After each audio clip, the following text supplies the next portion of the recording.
Hello friends, once again you all are welcome to the world of physics by K.H. Gohil.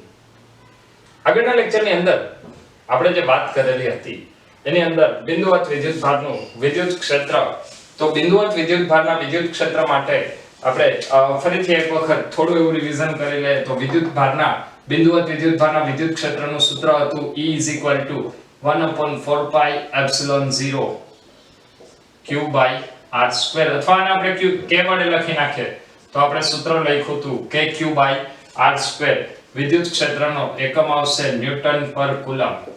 આના ઉપરથી કહી શકાય કે વિદ્યુત ક્ષેત્ર પણ વિદ્યુતીય બળની જેમ અંતરના વર્ગના વ્યસ્ત પ્રમાણમાં છે.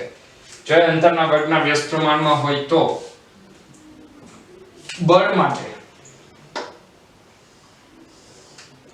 અને વિદ્યુત ક્ષેત્ર માટે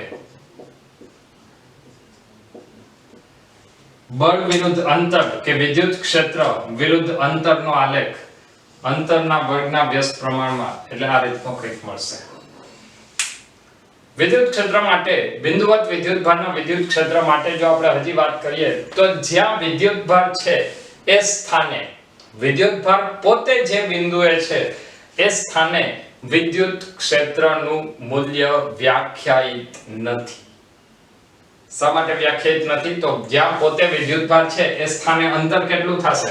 r = 0.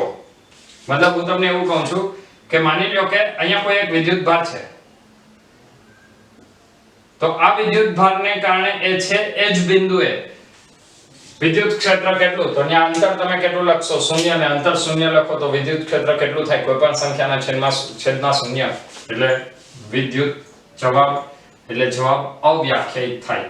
આનો મતલબ આના ઉપરથી ફરીથી એક નવું પરિણામ મળશે કે વિદ્યુતભાર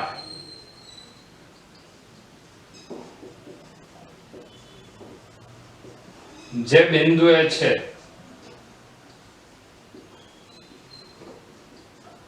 તે જ બિંદુએ તે વિદ્યુતભારને કારણે ઉદ્ભવતું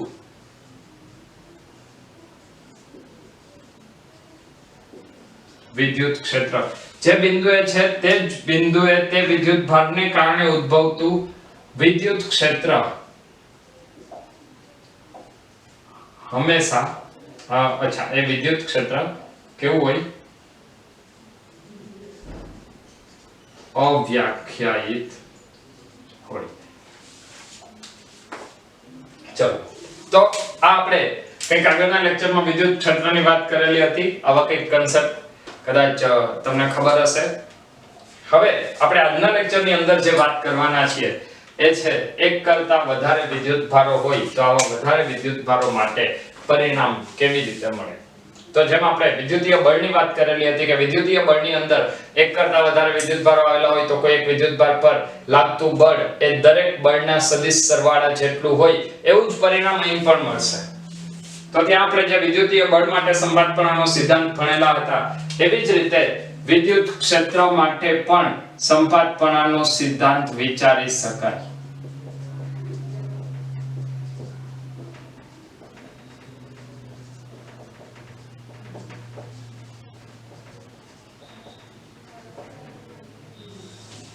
વિદ્યુત ક્ષેત્ર માટે સંપાતપણાનો સિદ્ધાંત.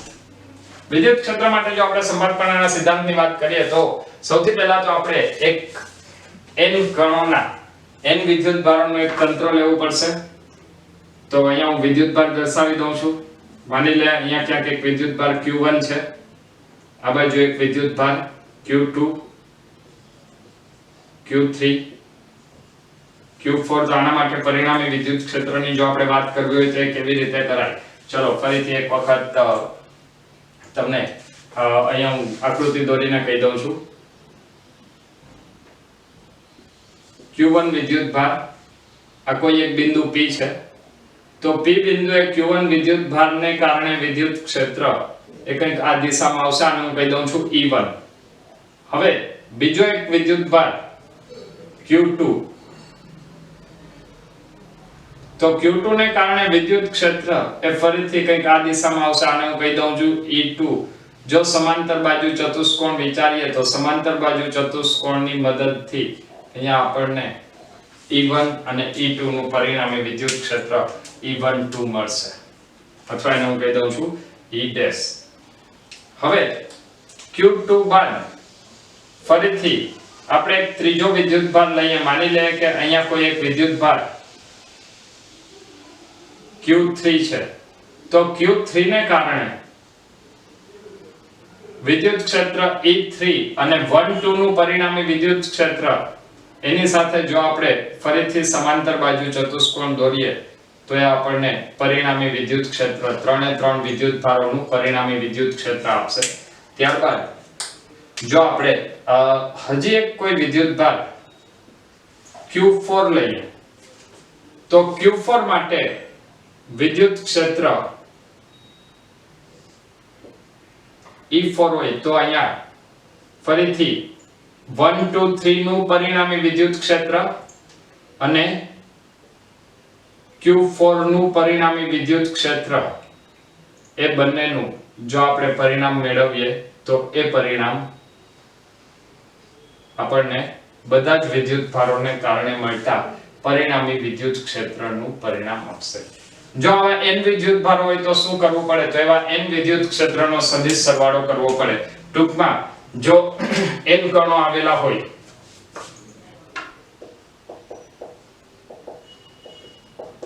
n વિદ્યુત ભારોના તંત્રને કારણે કોઈ બિંદુ P એ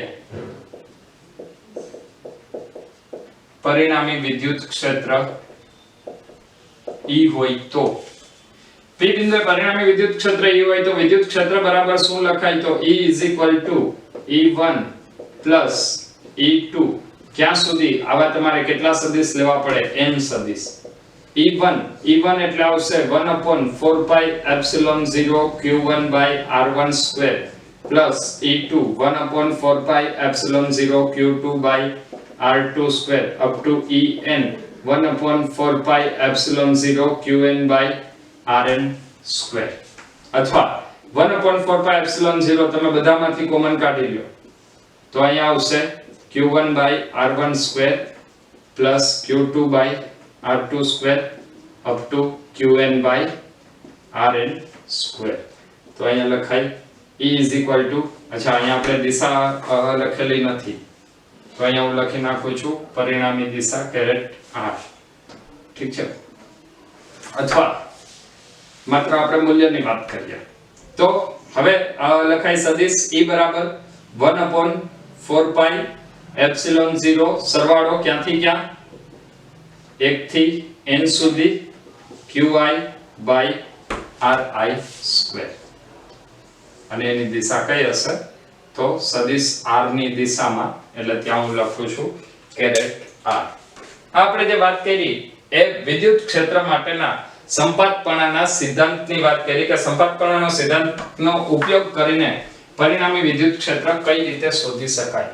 તો હવે આજના લેક્ચરની અંદર આપણે એવા ક્વેશ્ચન્સ ગણવાના છીએ કે જેની અંદર એક થી વધારે વિદ્યુત ભારો આપેલા હોય અને તેના માટે વિદ્યુત ક્ષેત્રના જુદા જુદા કન્સેપ્ટ જોઈશું.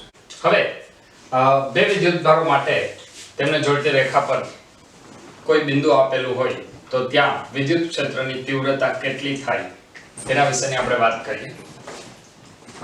દાખલા તરીકે તમને બે વિદ્યુત ભારો આપેલા છે, એક 1 માઇક્રોકુલમ અને બીજો -2 માઇક્રોકુલમ.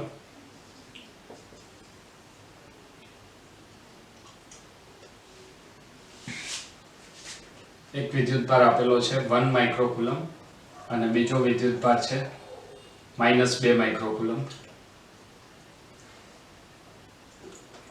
આ બે વિદ્યુત ભારો વચ્ચેનું અંતર એ છે 2 સેન્ટીમીટર. તો મધ્ય બિંદુએ વિદ્યુત ક્ષેત્રની તીવ્રતા કેટલી થાય? ચાલો આના માટે ગણતરી કરવા માટે સૌથી પહેલા આપણે 1 માઇક્રોકુલમ અને -2 માઇક્રોકુલમ માટે વિદ્યુત ક્ષેત્રનો વિચાર કરવો પડશે. 1 માઇક્રોકુલમનું વિદ્યુત ક્ષેત્ર આ દિશામાં આવશે બહાર તરફ -2 માઇક્રોકુલમ. -2 માઇક્રોકુલમ માટે વિદ્યુત ક્ષેત્ર હંમેશા અંદર તરફ હોય તો -2 માઇક્રોકુલમ નું વિદ્યુત ક્ષેત્ર પણ એ જ દિશામાં આવશે. મતલબ બંને વિદ્યુત ક્ષેત્ર સમાન દિશામાં છે તો પરિણામી વિદ્યુત ક્ષેત્ર કેવી રીતે મળે? પરિણામી વિદ્યુત ક્ષેત્ર માટે બંને વિદ્યુત ક્ષેત્રનો સરવાળો કરવો પડે. તો અહીંયા આપણે લખશું E E1 E2. માની લઈએ આને આપણે Q1 કહીએ છીએ અને આ વિદ્યુત ભારને Q2 કહીએ છીએ. તો અહીંયા આપણને પરિણામ મળશે E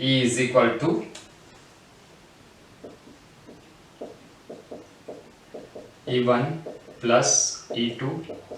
E1 એટલે 1/4πε0 Q1 by R1 square plus 1/4πε0 Q2 by R2 square. ચલો 1/4πε0 બંનેમાંથી કોમન નીકળી જશે એટલે અહીંયા આવશે 1/4πε0 Q1 by R1 square plus Q2 by R2 square. અહીંયા ઓલરેડી આપણે દિશાની વાત કરી લીધી છે ને હવે આપણે માત્ર મૂલ્ય મૂકીએ છીએ તો મૂલ્ય મૂકવા માટે નિશાનીને ધ્યાનમાં લેવાની નહીં. તો Q1 નું મૂલ્ય કેટલું? 1 × 10⁻⁶ divide by R1 square. R1 square નું મૂલ્ય સેન્ટર કેટલું દૂર હોય? આખું અંતર 2 સેન્ટીમીટર તો અડધું અંતર 1 સેન્ટીમીટર એટલે 10⁻² એનો સ્ક્વેર પ્લસ Q2 માત્ર મૂલ્ય 2 × 10⁻⁶ divide by 10⁻² whole square is equal to 9 × 10⁹ into divide by 10⁻² નો સ્ક્વેર એટલે 10⁻⁴. 1 × 10⁻⁶ પ્લસ 2 × 10⁻⁶ એટલે 3 × 10⁻⁶.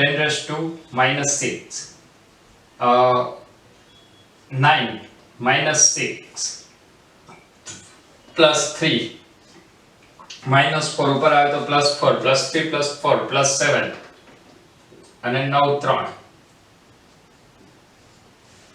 27 ગુણ્યા 10 ની 7 ઘાત ન્યૂટન પ્રતિ કુલમ. આટલું વિદ્યુત ક્ષેત્ર હોય અને આ વિદ્યુત ક્ષેત્ર કઈ તરફ હશે? તો ધનમાંથી બહાર નીકળે ઋણમાં અંદર જાય એટલે વિદ્યુત ક્ષેત્રની દિશા કઈ? Q1 થી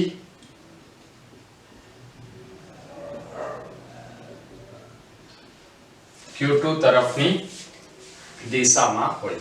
ચલો આ વાત કર્યા બાદ હવે ફરીથી એક બીજો ક્વેશ્ચન જોઈએ સંપાતકણના સિદ્ધાંતનો. દાખલા તરીકે તમને એવું કીધેલું હોય કે એક સમબાજુ ત્રિકોણ છે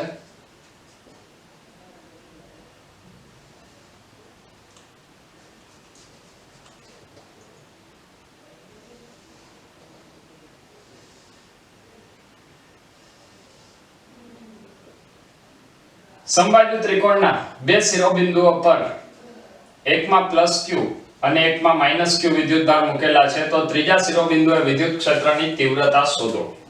તો અહીંયા ફરીથી આપણે બે વિદ્યુતભારોને લઈ લઈએ.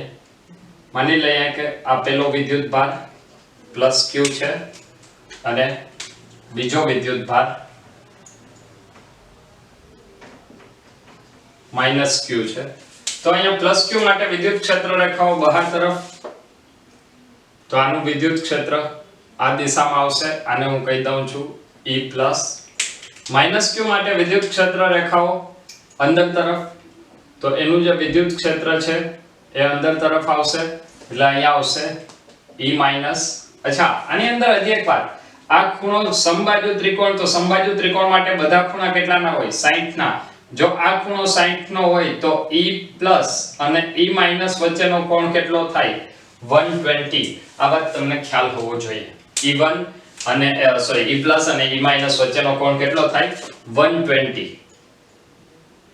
અને E+ અને E- બંનેનું મૂલ્ય પણ સમાન છે તો પરિણામી વિદ્યુત ક્ષેત્ર ડાયરેક્ટ આ દિશામાં જ મળશે. બંનેની વચ્ચે કેટલા કોણે? કોઈ પણ બાજુથી 60 ડિગ્રીના કોણે. ઠીક છે. હવે એના મૂલ્યની આપણે વાત કરી લઈએ તો સમબાજુ ત્રિકોણ માટે બાજુની લંબાઈ માની લઈએ કે કેટલી છે? a જેટલી. તો આપણે જોઈએ છીએ વિદ્યુત ક્ષેત્ર, તો વિદ્યુત ક્ષેત્રનું સૂત્ર શું આવશે? E E E minus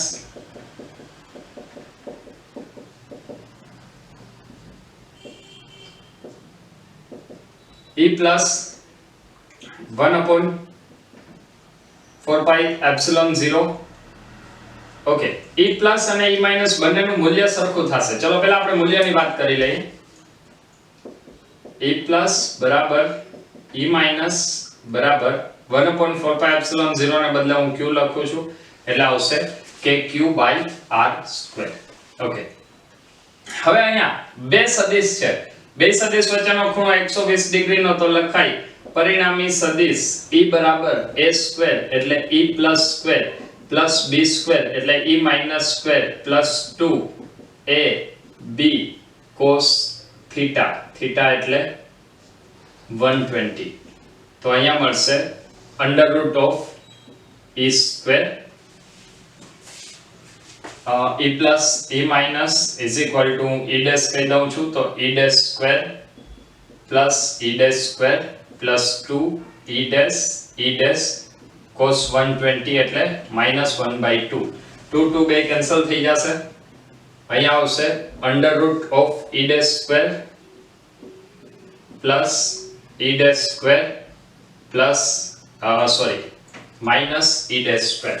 બે કેન્સલ થઈ ગયા. E dash into E dash square minus plus E dash square minus E dash square બે કેન્સલ થઈ જશે. તો વિદ્યુત ક્ષેત્ર E બરાબર કેટલું મળશે? E dash બરાબર શું? તો કે E plus નું વિદ્યુત ક્ષેત્ર અથવા E minus નું વિદ્યુત ક્ષેત્ર KQ by A square. ક્યારે? જ્યારે એક શિરોબિંદુ પર ધન વિદ્યુત ભાર અને બીજો શિરોબિંદુ પર તેટલો જ ઋણ વિદ્યુત ભાર મૂકેલો હોય તો પરિણામી વિદ્યુત ક્ષેત્ર કઈ દિશામાં? બાજુથી 60 ડિગ્રીના કોણ. ચાલો, આટલું ક્લિયર છે? જો આટલું ક્લિયર હોય તો હજી એક બીજો ક્વેશ્ચન જોઈએ ચોરસ માટેનો. તો માની લે કે એક તમને ચોરસની વાત કરેલી છે. ચોરસ માટે ચોગડે 4 બાજુઓ હોય અને ચોગડે 4 ખૂણાઓ હોય. ચલો, ચોગડે 4 બાજુ ને ચોગડે 4 ખૂણા, બધી જ બાજુઓ સમાન, બધા જ ખૂણાઓ સમાન. બધા ખૂણાઓ કેટલાના હોય? 90 ડિગ્રીના. માની લઈએ કે એના 4 શિરોબિંદુઓમાંથી સતત 3 શિરોબિંદુઓ પર 3 વિદ્યુતભાર છે Q, Q અને Q. તો ચોથા શિરોબિંદુએ વિદ્યુત ક્ષેત્રની તીવ્રતા શોધો. તો એના માટે આપણે શું કરશું? ત્રણેય વિદ્યુતભારને પહેલા અલગ અલગ નામ આપી દે. માની લઈએ કે આ વિદ્યુતભારને હું કહું છું EA, A બિંદુનો વિદ્યુતભાર. B બિંદુએ EB, C બિંદુએ વિદ્યુતભાર Q. તો એને કારણે વિદ્યુત ક્ષેત્ર EA આ તરફ આવશે, EB આ તરફ આવશે, EC અને EB ની જો આપણે વાત કરીએ તો EB કંઈક આ તરફ આવશે. હવે આપણે શું કરવું પડશે? સૌથી પહેલા EA અને EC નો જો આપણે સરવાળો કરી લઈએ તો EA અને EC નું પરિણામ EB ની દિશામાં જ મળવાનું છે. તો આપણે સૌથી પહેલા ગોતી લઈએ EA, EB, EC ત્રણે ત્રણનું મૂલ્ય. ફરીથી માની લઈએ કે ચોરસની લંબાઈ કેટલી છે? A જેટલી. ચોરસની લંબાઈ A જેટલી હોય તો EA અને EC બંનેના મૂલ્ય સમાન થશે. EA બરાબર EC બરાબર KQ by A square અને EB બરાબર KQ by આ A તો આ કેટલું થાય? પાયથાગોરસ બાપા શું કહે છે? આ અંતર √2a થાય. તો √2a નો સ્ક્વેર એટલે શું લખાય? KQ by 2a square. ચલો, હવે EA અને EC માટે તો EA અને EC માટે પરિણામ કેવી રીતે મળે? તો એ પરિણામ માટે લખાય EA અને EC નું પરિણામી વિદ્યુત ક્ષેત્ર E ડેશ હોય તો હવે E ડેશ બરાબર ફરીથી આવું જ સૂત્ર આવશે. E dash is equal to under root of EA square plus EC square plus 2EA EC cos 90. cos 90 ની કિંમત શૂન્ય થાય એટલે આખું પદ શૂન્ય થઈ જશે. તો અહીંયા આવશે √2 EA એટલે કેટલું KQ/A².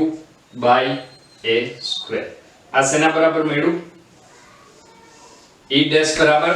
હવે તમારી પાસે E' નું મૂલ્ય છે, EB નું પણ મૂલ્ય છે, તો E' નું મૂલ્ય છે, EB નું મૂલ્ય છે, આ બંનેનો સરવાળો કરી નાખો તો તમને પરિણામી વિદ્યુત ક્ષેત્ર મળે. તો પરિણામી વિદ્યુત ક્ષેત્ર કેવી રીતે ગોતશો? E = E' plus EB. E' એટલે કેટલું √2 KQ/A² plus 1/2 KQ/A². તો વિદ્યુત ક્ષેત્ર આવશે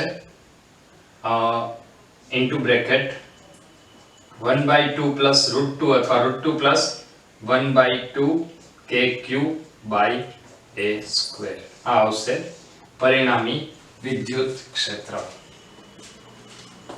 આ વિદ્યુત ભારોના સંપાતપણાના સિદ્ધાંતને લઈ અને વિદ્યુત ક્ષેત્ર જુદા જુદા બિંદુએ આવી રીતે પૂછી શકાય. ત્યારબાદ ફરીથી એક નવો કન્સેપ્ટ લઈએ. સામાન્ય રીતે તમને ઘણી બધી વખત એવો ક્વેશ્ચન પૂછાતો હોય કે આ બે બિંદુવત વિદ્યુત ભારો માટે કયા બિંદુએ વિદ્યુત ક્ષેત્ર શૂન્ય થશે? તો એના માટે સૌથી પહેલા આપણે ગણતરી કરશું. એ ગણતરી બાદ એની શોર્ટકટ ડાયરેક્ટ હું તમને આપીશ, જેનાથી પણ તમે ડાયરેક્ટ ગણતરી કરી શકશો. હવે બે પ્રકારના ક્વેશ્ચન, એક કયા બિંદુએ વિદ્યુત ક્ષેત્ર શૂન્ય હોય અને ત્યારબાદ અલગ અલગ આલેખ ઉપરના ક્વેશ્ચન આજના લેક્ચરમાં જોવાના છીએ. તો સૌથી પહેલા વાત કરીએ બે વિદ્યુત ભારો માટે કયા બિંદુએ વિદ્યુત ક્ષેત્ર શૂન્ય હોય.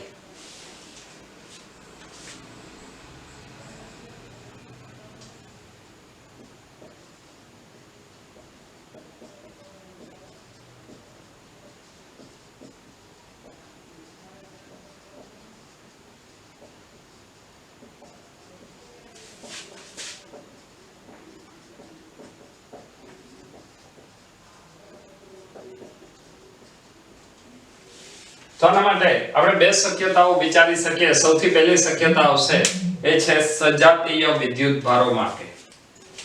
તો સૌથી પહેલા આપણે વાત કરીએ સજાતીય વિદ્યુત ભારો માટે.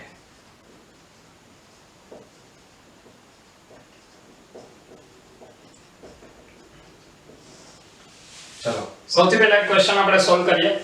એક ક્વેશ્ચન સોલ્વ કર્યા બાદ એની શોર્ટકટ સાબિત કરશું, જે તમે ડાયરેક્ટ યાદ રાખી શકો છો, અને એ શોર્ટકટ પરથી પણ આપણે ગણતરી કરી શકીએ. તો એક સરસ મજાનો ક્વેશ્ચન ગણીએ, ખૂબ જ બેઝિક લેવલનો ક્વેશ્ચન.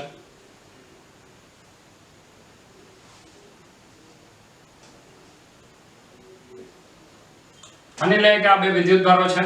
પહેલો વિદ્યુત ભાર Q1 બરાબર 1 માઇક્રોકુલમ અને Q2 બરાબર 4 માઇક્રોકુલમ. બંને વચ્ચેનું અંતર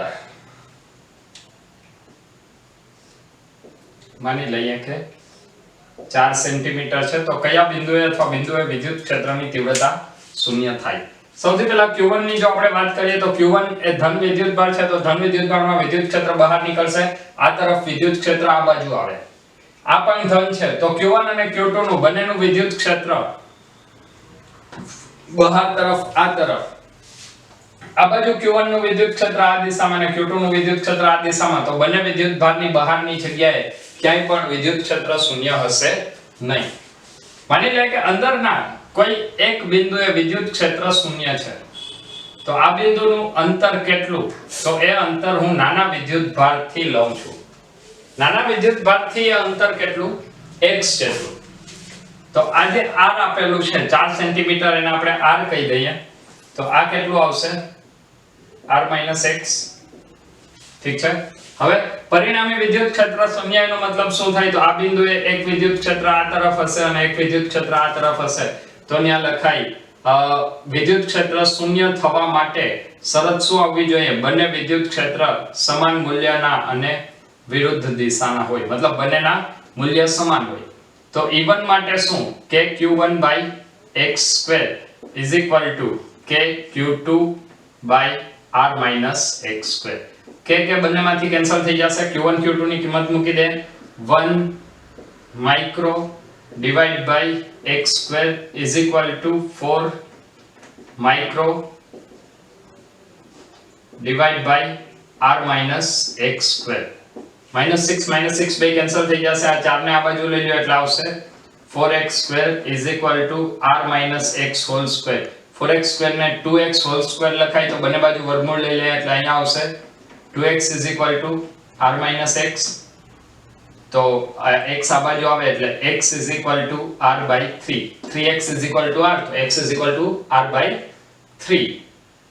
x એટલે કેટલું r બાય 3. તો અહીંયા x આવશે 4 બાય 3 સેન્ટીમીટર. x 4 બાય 3 તો હવે 4 કુલમ થી મતલબ આ શું મળ્યું q1 થી 4 બાય 3 સેન્ટીમીટર અંતરે અને q2 થી 4 માઈનસ 4 બાય 3 12 માઈનસ 4 બાય 3 મતલબ એ કેટલું આવે 8 બાય 3. તો q2 થી 8 બાય 3 સેન્ટીમીટર અંતરે વિદ્યુત ક્ષેત્ર શૂન્ય થાય. ચલો આપણે વાત કરી સાબિતી મેળવીને, પરંતુ હવે જો આપણે ડાયરેક્ટ શોર્ટકટ ની વાત કરવી હોય તો શોર્ટકટમાં કેવી રીતે કરી શકાય? તો શોર્ટકટ માટે અત્યારે આપણે કેની વાત કરીએ છીએ? સજાતીય વિદ્યુતભારો માટે. તો સજાતીય વિદ્યુતભારો માટે આપણે સૌથી પહેલી શરત શું લેવાની? તો પહેલી શરત આવશે q1 બરાબર નાનો વિદ્યુતભાર. આ વસ્તુ હંમેશા યાદ રાખવી શોર્ટકટ માટે. q1 એ નાનો વિદ્યુતભાર લેવાનો, મતલબ નાના મૂલ્યનો વિદ્યુતભાર. જો q1 નાના મૂલ્યનો વિદ્યુતભાર હોય તો અહીંયા સૂત્ર શું આવશે? q1 by x1 q1 by x square is equal to q2 by r minus x whole square. તો આના ઉપરથી લખાય, બંને બાજુ વર્ગમૂળ લઈ લે. under root q1 by x is equal to under root q2 by r minus x. હવે x ને આ બાજુ લઈ લે, r minus x ને આપણે આ બાજુ લઈ લે તો આવશે r minus x into under root q1 is equal to x under root q2. આ બંનેનો ફરી પાછું સોલ્વ કરી નાખીએ એટલે r under root q1 minus x under root q1 is equal to x under root q2. આપણે શું જોઈએ છીએ? x જોઈએ છીએ તો x ને આ બાજુ જવા દો એટલે આવશે x under root q1 plus x under root q2 એટલે under root of q1 plus under root of q2 is equal to r under root q1. તો x is equal to આવશે under root q1 by under root q1 plus under root q2 into r. આ પરિણામ મળ્યું. ચલો એકવાર check કરી લઈએ સાચું છે કે નહીં. ચેક કરવા માટે શું કરશો? તો એના માટે આપણે કિંમત મૂકી દઈએ. ચલો x બરાબર, ચલો ચેક કરીએ. q1 એટલે હંમેશા નાનો વિદ્યુતભાર. નાનો વિદ્યુતભાર કેટલો છે? 1 માઇક્રો. હવે જો અહીંયા પણ માઇક્રો છે ને અહીંયા પણ માઇક્રો છે એટલે તો કેન્સલ થઈ જશે તો હું ડાયરેક્ટ 1 લખું છું. 1 divide by q1 1 plus q2 4 નું વર્ગમૂળ 2 ઇન્ટુ r. r કેટલું છે? 4. 1/3 તો x આવે 4/3 સેન્ટીમીટર. ક્લિયર? x એટલે ક્યાંથી અંતર? નાના વિદ્યુતભારથી અંતર. q1 નાનો વિદ્યુતભાર અને x નાના વિદ્યુતભારથી અંતર. તો આ રીતે સજાતીય વિદ્યુતભારો માટે વિદ્યુત ક્ષેત્ર શૂન્ય થવા માટેની શરત પરનો પ્રશ્ન આપણે ગણી શકીએ. આવો જ એક ક્વેશ્ચન હજી આપણે જોઈશું વિજાતીય વિદ્યુતભારો માટે. વિજાતીય વિદ્યુતભારો માટે વિદ્યુત ક્ષેત્રનું ફરીથી એક ક્વેશ્ચન લે. દાખલા તરીકે અહીંયા એક વિદ્યુતભાર માની લઈએ 1 માઇક્રો કુલમનો છે.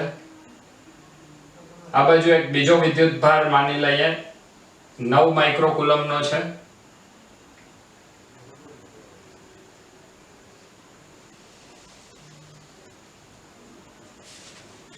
અને જો આ બંને વચ્ચેનું અંતર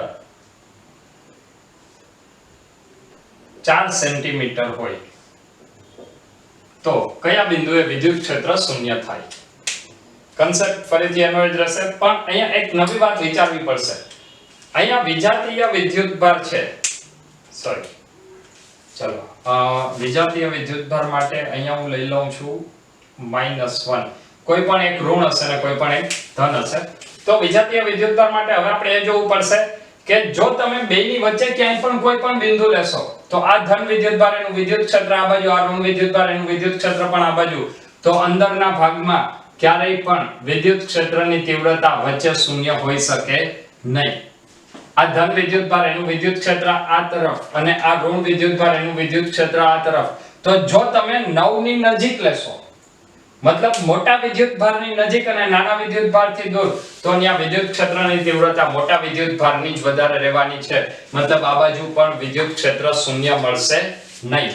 તો જો તમે નાના વિદ્યુતભારની નજીક લ્યો તો નાના વિદ્યુતભારની નજીક એની તીવ્રતા વધારે હોય અને મોટા વિદ્યુતભારથી દૂર એની તીવ્રતા આના જેટલી ક્યાંક હોઈ શકે. તો માની લઈએ કે આ કોઈ બિંદુ P છે, તો એ P બિંદુ કઈ તરફ? નાના વિદ્યુતભાર તરફ. તો આ અંતર આપણે કેટલું લઈએ છીએ? x. આ કેટલું કહીએ છીએ? r. તો આખું કેટલું થાય? x + r. ચલો આટલું ક્લિયર છે? જો આટલું ક્લિયર હોય તો હવે આના ઉપરથી આપણે આ ક્વેશ્ચન સોલ્વ કરી શકીએ વિજાતીય વિદ્યુતભારો માટે. ચલો ઝડપથી અત્યારે જ આ વિડિયો પોઝ કરીને તમે લોકો ટ્રાય કરશો. ઝડપથી પોઝ કરીને ટ્રાય કરો. ચલો કેટલું આવે છે? ઓકે થઈ ગયું હોય તો હવે આપણે એક વખત જોઈ લઈએ. માત્ર મૂલ્યને સરખાવવાનું છે. આપણે દિશાની ઓલરેડી વાત કરી લીધી છે, એટલે શું લખશું? E1 = E2. E1 એટલે k q 1 micro divided by x² = E2 k q 9 micro divided by x + r². k -6 cancel થઈ જશે. 9 આ બાજુ આવે ને બે બાજુ વર્ગમૂળ લઈ લો. 9 નું વર્ગમૂળ 3 એટલે 3x = x + r. તો અહીંયા આવશે 2x = r. x = કેટલું આવશે? r/2. x = r/2. તો અહીંયા કેટલું અંતર છે? 4 સેન્ટીમીટર. તો હવે અહીંયા x નું મૂલ્ય કેટલું આવશે? 4/2 2 સેન્ટીમીટર. આ x ક્યાંથી? નાના વિદ્યુતભારથી. બરાબર, નાના વિદ્યુતભારથી કઈ તરફ? બહાર તરફ, કારણ કે અંદર તો ક્યાંય વિદ્યુત ક્ષેત્ર શૂન્ય નથી. તો r + x કેટલું? 4 ને 2 6 સેન્ટીમીટર. ક્યાંથી?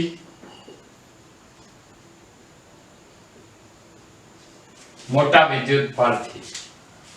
અહીંયા જ્યારે તમે નાના મોટા વિદ્યુતભારની વાત કરો છો ત્યારે તમારે નિશાનીને ધ્યાનમાં લેવાનું નથી, તમારે માત્ર એના મૂલ્યની કમ્પેરિઝન કરવાની છે. ચલો આના માટે ફરીથી એક શોર્ટકટ સૂત્ર જોઈ લઈએ. તો શોર્ટકટ સૂત્ર માટે અત્યારે આપણે વાત કરીએ છીએ વિજાતીય વિદ્યુતભારો માટે. તો વિજાતીય વિદ્યુતભારો માટે પણ Q1 એટલે કેવો વિદ્યુતભાર? નાનો વિદ્યુતભાર. x એટલે શું? તો x એટલે Q1 થી ક્યાંનું અંતર?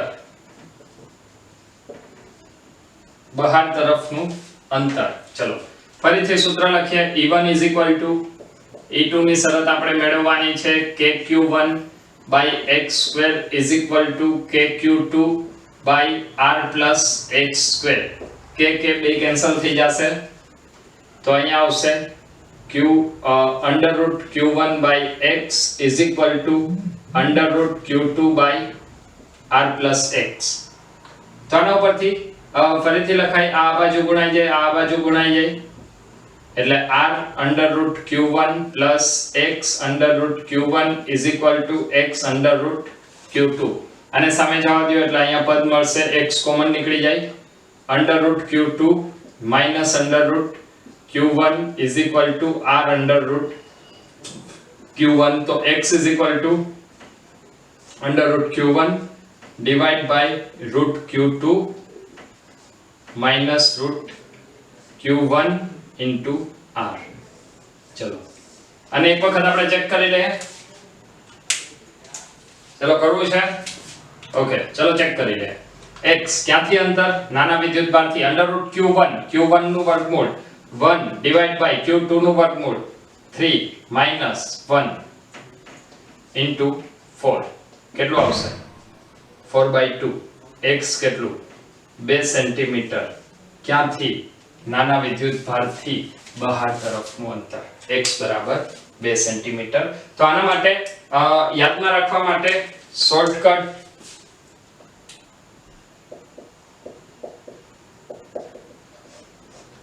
ચલો થોડું પ્રાઇમરી જેવું વર્તન કરીએ. યાદ રાખો કરીને ટેક્સ્ટબુક ની અંદર લખેલું હોય આપણે પણ આપણી બુકમાં લખેલા છે. યાદ રાખો શું યાદ રાખો એ જ ભૂલાઈ જાય છે. ચલો યાદ રાખો સજાતીય વિદ્યુતભારો માટે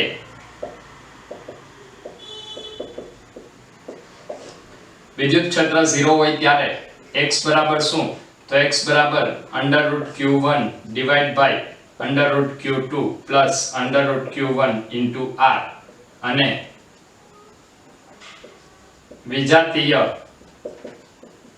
વિદ્યુતભારો માટે x બરાબર √q1 divide by √q2 minus √q1 into r. તો આપણે વાત કરી બે વિદ્યુતભારોને જોડતી રેખા પરના કયા બિંદુએ વિદ્યુત ક્ષેત્ર શૂન્ય હોય. હવે આલેખ પરથી થોડા ક્વેશ્ચન સોલ્વ કરી અને આપણે આજનો લેક્ચર અહીં પૂર્ણ કરીશું. હવે જુદા જુદા બિંદુવત વિદ્યુતભારો માટે વિદ્યુત ક્ષેત્ર વિરુદ્ધ અંતરના આલેખની આપણે વાત કરશું.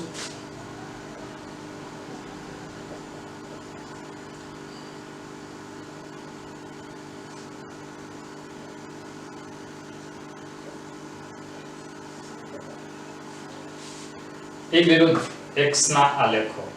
સૌથી પહેલા એક બિંદુવત ધન વિદ્યુતભાર માટે વાત કરીએ.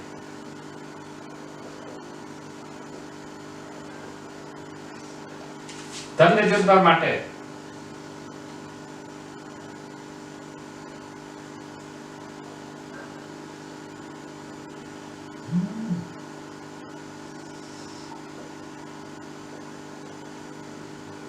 માની લઈએ કે અહીંયા આપણે વિદ્યુત ક્ષેત્ર દર્શાવીએ અને x અંતર દર્શાવીએ. તો આના માટે ઉપરની બાજુએ વિદ્યુત ક્ષેત્ર ધન, નીચેની બાજુએ વિદ્યુત ક્ષેત્ર ઋણ, આ બાજુ અંતર ધન અને આ બાજુ આવશે અંતર ઋણ. ધન વિદ્યુતભાર માટે જો અહીંયા પ્લસ q વિદ્યુતભાર હોય તો પ્લસ q વિદ્યુતભાર માટે વિદ્યુત ક્ષેત્ર કઈ તરફનું હશે. માની લઈએ કે અહીંયા પ્લસ q વિદ્યુતભાર છે તો આ તરફ વિદ્યુત ક્ષેત્ર ધન દિશામાં એટલે ધન અને આ તરફ વિદ્યુત ક્ષેત્ર ઋણ દિશામાં એટલે ઋણ. તો જ્યારે અંતર ધન ત્યારે વિદ્યુત ક્ષેત્ર ધન, જ્યારે અંતર ઋણ ત્યારે વિદ્યુત ક્ષેત્ર ઋણ. x પ્લસ x માઈનસ અને વિદ્યુત ક્ષેત્ર એ અંતરના વર્ગના વ્યસ્ત પ્રમાણમાં છે. મતલબ એનો આલેખ કંઈક આવો જ મળવાનો છે. તો આ આલેખ થશે પ્લસ q વિદ્યુતભાર માટે. આવો જ એક બીજો ક્વેશ્ચન જોઈએ માઈનસ q વિદ્યુતભાર માટે. તો માઈનસ q વિદ્યુતભાર માટે ફરી પાછું આપણે વિદ્યુત ક્ષેત્ર અને અંતરની વાત કરીએ. તો આ બાજુ આપણે અંતર લીધેલું છે ધન, આ બાજુ વિદ્યુત ક્ષેત્રની વાત કરીએ. ચલો અહીંયાથી આપણે કન્સેપ્ટ લગાડ્યો એવો જ કન્સેપ્ટ માઈનસ q વિદ્યુતભાર માટે પણ લગાડીને અત્યારે જ તમે લોકો એ સોલ્વ કરવાની ટ્રાય કરશો. ચલો ઝડપથી ટ્રાય કરો.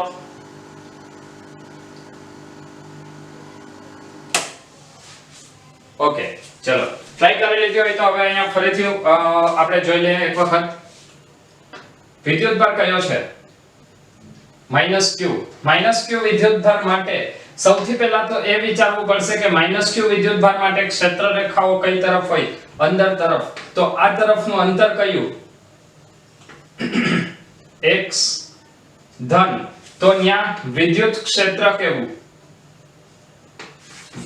ઋણ, કારણ આ તરફ ક્ષેત્ર રેખાઓ અંદર હશે. અહીંયા x ઋણ, તો વિદ્યુત ક્ષેત્ર કઈ દિશામાં છે? ધન દિશામાં.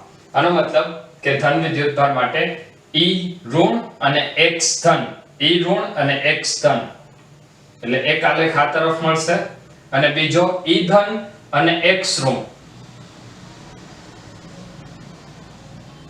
બીજો આલેખ આ દિશામાં મળશે ઋણ વિદ્યુત ભાર માટે.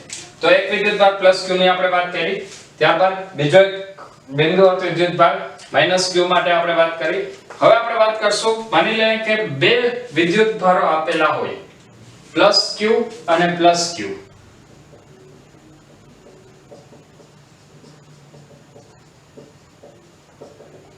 તો એના માટે આ આલેખ કેવા પ્રકારનો મળે?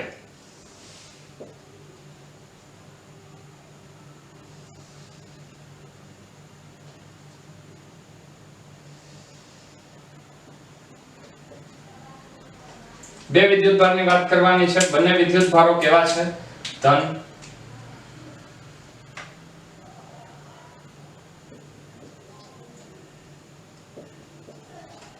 સૌથી પહેલા તો અહીંયાના ધન વિદ્યુત ભાર માટે વાત કરીએ તો આ ધન વિદ્યુત ભાર એટલે ક્ષેત્ર રેખાઓ આ બાજુ, મતલબ E ધન x ધન. આ વિદ્યુત ભાર માટે આ તરફ આવીએ તો E ઋણ x ઋણ. વચ્ચેની વાત કરીએ તો ધન વિદ્યુત ભાર છે, આમાંથી ક્ષેત્ર રેખાઓ બહાર નીકળે, આમાંથી પણ બહાર નીકળે, એટલે આ પ્લસ q માટે આવશે x ધન અને E ધન, જ્યારે બીજા માટે આવશે આ વિદ્યુત ભાર માટે E ઋણ અને x ઋણ. ચલો હવે આનો આલેખ દોરીએ. સૌથી પહેલા જમણી બાજુ x ધન E ધન, તો E અને x બંનેના ધન મૂલ્ય એટલે આલેખ આવો મળે. અહીંયા બંને ઋણ એટલે આ નીચે મળશે, ફરી પાછા બંને ધન. ઓકે, સૌથી પહેલા આ બાજુ આપણે એક આલેખ વિચારી લઈએ તો આ બાજુનો આલેખ કેવો મળશે? આ તરફનો. હવે જો આ વિદ્યુત ભાર પ્લસ q માટે વાત કરીએ તો E ઋણ ત્યારે x ઋણ છે, E ઋણ ત્યારે x ઋણ છે, અને બીજા વિદ્યુત ભારનું જ્યારે વિદ્યુત ક્ષેત્રની વાત કરીએ તો એમાં આ બાજુનું અંતર ધન દિશામાં થાય ત્યારે વિદ્યુત ક્ષેત્ર પણ ધન હતું. તો આવા પ્રકારનો આલેખ મળશે. ઓકે, ફરીથી આવી જ કંઈક વાત કરીએ. બે વિદ્યુત ભારો માઈનસ q આપેલા હોય ત્યારે માઈનસ q અને માઈનસ q માટે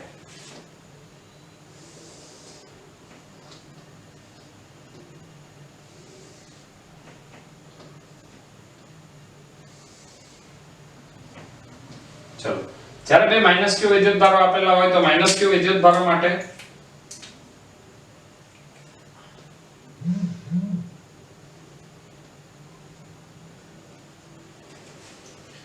સૌથી પહેલા આ માઈનસ q વિદ્યુત ભારની આ તરફ વાત કરીએ તો અહીંયા માઈનસ q વિદ્યુત ભાર, તો એમાં અંતર ધન અને E કઈ દિશામાં? ઋણ દિશામાં. અહીંયા જે માઈનસ q વિદ્યુત ભાર છે એનું વિદ્યુત ક્ષેત્ર પણ અંદર તરફ, એટલે ત્યાં લખાય E કેવું? ધન અને x કેવું? ઋણ. E ધન ઉપરની તરફનું વિદ્યુત ક્ષેત્ર અને x ઋણ, એટલે E ધન અને x ઋણ, એટલે આ આલેખ આવી રીતે બનશે આખો. ત્યારબાદ જો આ વિદ્યુત ભારની આ બાજુ વાત કરીએ તો અંતર ધન અને વિદ્યુત ક્ષેત્ર એની તરફ, એટલે E કેવું? ઋણ અને x કેવું? ધન. E ઋણ અને x ધન, એટલે કંઈક આલેખ આવા પ્રકારનો મળશે.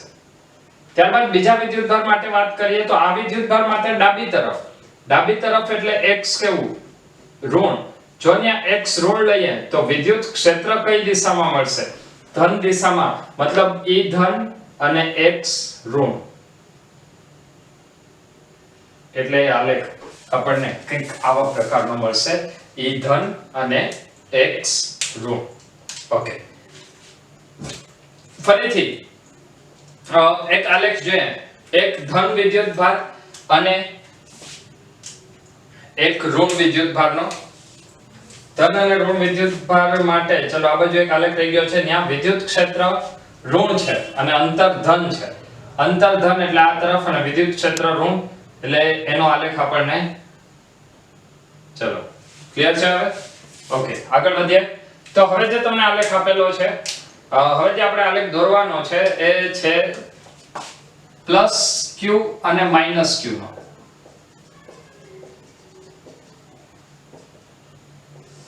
તો પ્લસ q અને માઈનસ q માટેના આલેખની હવે આપણે વાત કરીએ.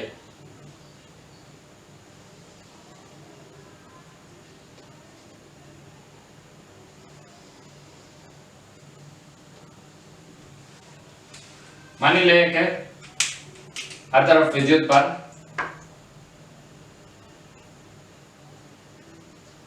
પ્લસ q છે અને અહીંયાનો આ વિદ્યુત ભાર માઈનસ q છે. તો પ્લસ q અને માઈનસ q વિદ્યુત ભાર માટે ચલો ફરીથી હવે તમે આ આલેખને ટ્રાય કરશો. ચલો ઝડપથી વિડિયો પોઝ કરીને આ આલેખ ટ્રાય કરો કેવો મળે છે. ઓકે, બધા સ્ટુડન્ટ ટ્રાય કરશે. ચલો થઈ ગયું. તો આપણે ફરીથી અહીંયા જોઈએ.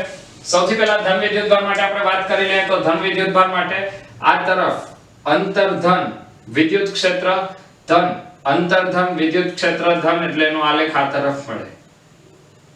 ત્યારબાદ ઋણ વિદ્યુત ભાર માટે બહારની બાજુએ વાત કરીએ. તો ઋણ વિદ્યુત ભાર માટે વિદ્યુત ક્ષેત્ર આ બાજુ અંતર ઋણ વિદ્યુત ક્ષેત્ર ધન, અંતર ઋણ છે વિદ્યુત ક્ષેત્ર ધન છે. એનો મતલબ કે આપણને હવે જે આલેખ મળશે એ આલેખ કેવી રીતનો મળશે? તો આ ઋણ વિદ્યુત ભાર એટલે વિદ્યુત ક્ષેત્ર એના તરફ, ઋણ અંતર માટે વિદ્યુત ક્ષેત્ર ધન દિશામાં, આ વિદ્યુત ભારથી આ બાજુનું અંતર ઋણ વિદ્યુત ક્ષેત્ર ધન દિશામાં, તો એનો આલેખ આપણને કંઈક આવી રીતનો મળશે ઋણ વિદ્યુત ભારનો. ત્યારબાદ ઋણ વિદ્યુત ભાર માટે જો આપણે વાત કરીએ તો આ બાજુ વિદ્યુત ક્ષેત્ર આ દિશામાં આવશે અને આનું વિદ્યુત ક્ષેત્ર આ દિશામાં આવશે. મતલબ અહીંયા જે વિદ્યુત ક્ષેત્ર છે એ બંને વિદ્યુત ક્ષેત્ર કેવા છે? એક જ દિશામાં છે.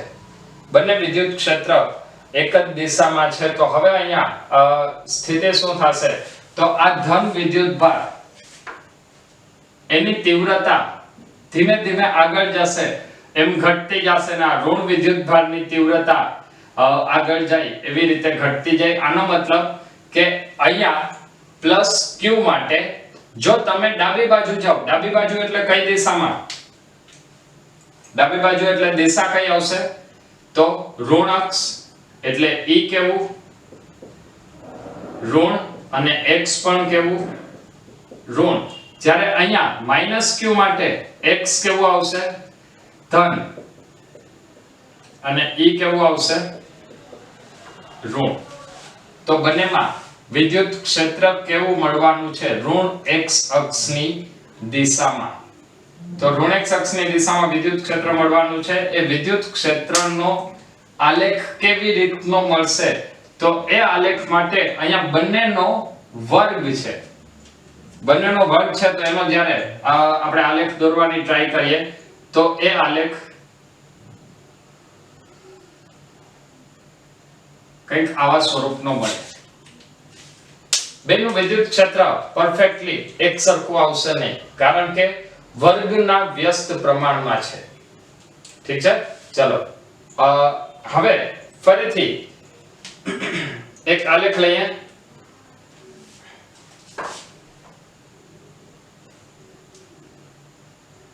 આજે આપણે આલેખ દોર્યો -q + q, એની બદલે +q અને -q હોય. મતલબ અહીંયા તમે ધન વિદ્યુત ભાર લ્યો અને અહીંયા ઋણ વિદ્યુત ભાર લ્યો, તો એની અંદર ફરીથી કંઈક આવા જ પ્રકારનો આલેખ મળી શકે, જે તમે હોમવર્કની અંદર ટ્રાય કરશો. અને આજના લેક્ચરનો છેલ્લો આલેખ નંબર 6 +q અને +4q માટે. +q અને +4q અહીંયા બંને વિદ્યુત ભારો એક સમાન મૂલ્યના હતા, હવે બંને વિદ્યુત ભારો અલગ અલગ મૂલ્યના છે.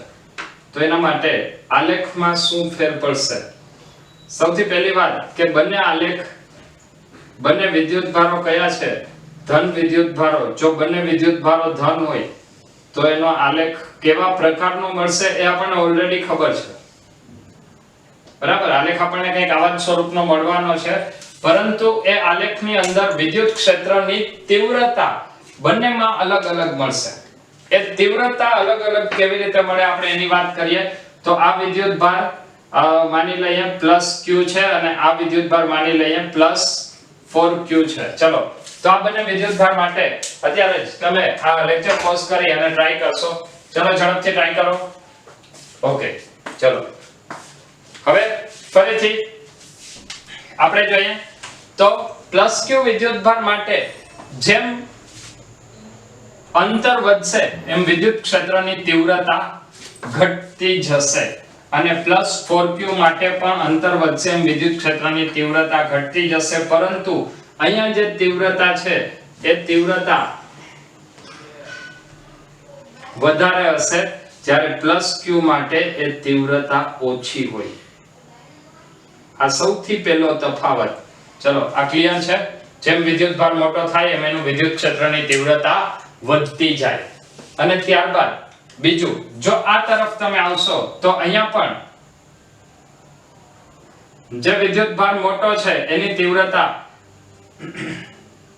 વધારે અંતર સુધી હશે અને નાના વિદ્યુત ભાર તરફના કોઈ બિંદુએ તીવ્રતા શૂન્ય થશે, જે એક્ઝેક્ટ સેન્ટરમાં આવશે નહીં. તો આ કેટલાક વિદ્યુત ક્ષેત્ર વિરુદ્ધ અંતરના આલેખો જોયા. ફરીથી નેક્સ્ટ લેક્ચરની અંદર વિદ્યુત ક્ષેત્રને લગતી જ ઘણી બધી નવી વાતોને લઈને મળીએ છીએ. તો ફરીથી ખૂબ જ ઝડપથી નેક્સ્ટ લેક્ચરમાં વિદ્યુત ક્ષેત્રનો પછીના પાર્ટમાં મળીએ છીએ. ત્યાં સુધી બધા મહેનત કરતા રહો. Wish you all the best.